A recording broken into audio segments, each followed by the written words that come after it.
فرض کن خدا میخواد بیاد مستاجر خونت بشه، میخواد بیاد توی خونت باهات هم خونه شه. بعد هر موقع میاد میبینه یه سری آدم اینجا ول افتادن، اینجا اصلا کارهای بیخودی، انرژی بیخودی. خب میره میگه هر موقع اینا رفتن من میام خدمتتون.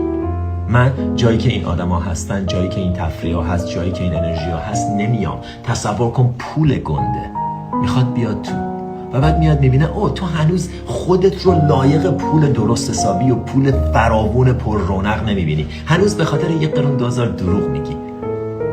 هنوز به خاطر 1 قرون 2000 سر کار مزخرفی که حالت ازش به هم میخوره میری. هنوز شهامت نداری، هنوز اعتماد نداری. میرم هر موقع اینا رفتن میام. هر موقع فضا پاک شد میام. تو هم اگه برای خودت احترام قائل بودی اینجوری نگاه میکردی. جایی که جات نیست نمیرفتی، خدا هم جایی که جاش نیست نمیره. و عجله‌ای هم نداره. اگه تو عجله‌ای نداری اونم عجله‌ای نداره. اگه تو نمیخوای زودتر به خدا برسی برای اونم فرقی نمیکنه، منتظر میمونه.